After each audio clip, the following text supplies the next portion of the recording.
ఋషులు అంటే ఎవరు? ఈ రోజుల్లో సప్త ఋషులను మనకు కనబడతారా, మనం సప్త ఋషులను చూడగలుగుతామా అనేటటువంటి దానికి ఖచ్చితంగా కనబడతారు అని చెప్పవచ్చు. ఇంకా గట్టిగా చెప్పాలంటే అందరికీ కనబడతారు. చూడగలిగితే ప్రతిరోజు కనబడతారు. ఇంకా చెప్పాలంటే ప్రతి దంపతులు సాయంత్రం పూట సప్త ఋషులకు అరుంధతి వశిష్ఠులకు నమస్కరించుకోవాలి కూడా. ఎక్కడ ఉంటారు, ఎలా ఉంటారు అనేది మన పెళ్ళిళ్ళలో అరుంధతి దర్శనం చేయిస్తూ పురోహితులు తెలియజేస్తారు.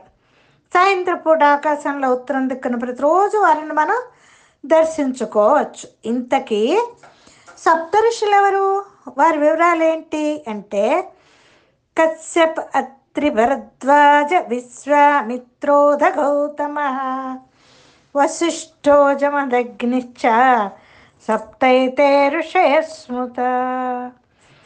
భారతీయ పురాణ కథనాల ప్రకారం ప్రతివారి వంశానికి ఓ ఋషి మూల పురుషుడుగా ఉంటారు. ప్రాచీన ఋషుల వంశానుక్రమమే నేటి భారతీయ సంతతి. కొందరికి గోత్ర రూపంలో వారి పూర్వ ఋషులు ప్రతిరోజు స్మరణీయులే.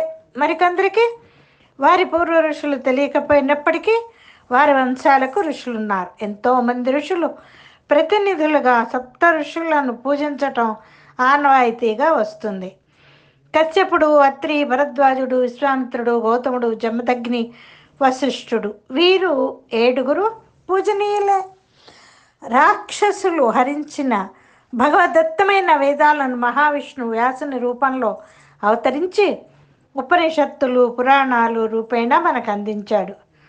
వ్యాసుడు 4 తలలు లేని బ్రహ్మ, 2 బాహువులు గల విష్ణువు, 3వ కన్ను లేని శివుడు అని అంటారు. ఇప్పుడు ఒక్కొక్క ఋషి గురించి క్లుప్తంగా తెలుసుకుందాం. కశ్యప మహర్షి.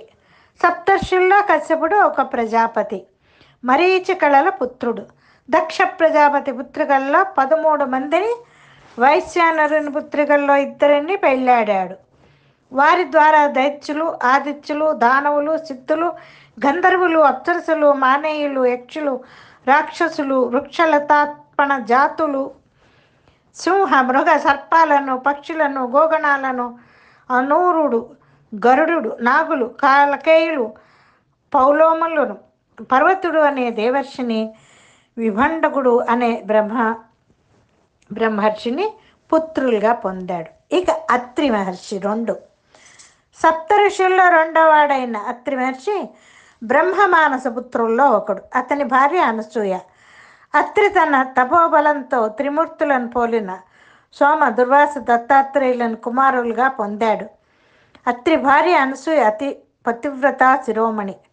ఇంకా భరద్వాజుడు 3.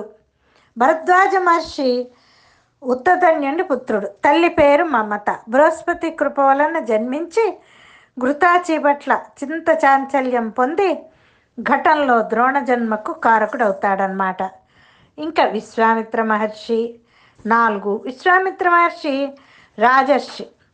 త్రిశంకుని స్వర్గానికి పంపడానికి కొంత తపోబలాన్ని, హరిశ్చంద్రునిచే అసత్యమాడించటానికి కొంత ఫలాన్ని, మేనక వల్ల తపో విఘ్నం పొంది శకుంతలా జననానికి మూల పురుషుడయ్యాడు. దుష్యంతుడు శకుంతలల పుత్రుడే భారతదేశ నామకరణానికి ఆదిగా నిలిచాడు. 5. గౌతమ మహర్షి. తీవ్ర క్షామం ఏర్పడినప్పుడు ఋషులు మునులందరికీ గౌతముడు తన తపోబలంతో భోజన వసతి కల్పించాడు. ఇతర ఋషుల ఈర్ష్య వలన మాయాగోవును దర్భతో అదిలించి బ్రహ్మహత్యా పథకం అంటగట్టుకున్నాడు. ఆ దోష పరిహారం కొరకు గోదావరిని భూమిపైకి తెచ్చిన మహర్షి గోదావరిని భూమి మీదకి తీసుకొచ్చాడు.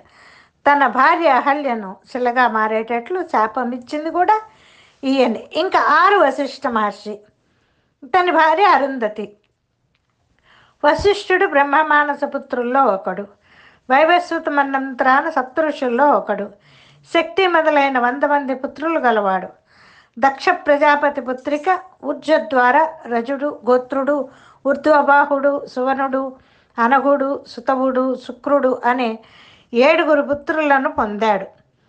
సప్తర్షులు తేజస్సు గలవారు కనుక వారిని పూజిస్తే సకల దోషాలు పోతాయంటారు. ఇంకా ఏడోది జమదగ్ని మహర్షి. జమదగ్ని ఋషి ఋషికముని సత్యవతుల కుమారుడు. జమదగ్ని కుమారుడే పరశురాముడు. జమదగ్ని భార్య రేణుక.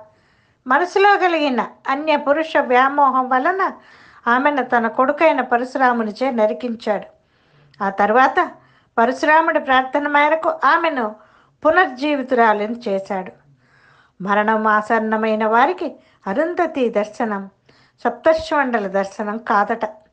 మీరంతా మీకు వీలున్న సాయంత్రపు వేళ సప్తర్షిమండల దర్శనం చేసుకుంటారు కదూ. సప్తర్షిమండల దర్శనం ఫలప్రాప్తిరస్తు. సర్వేజన సుఖినో భవంతు.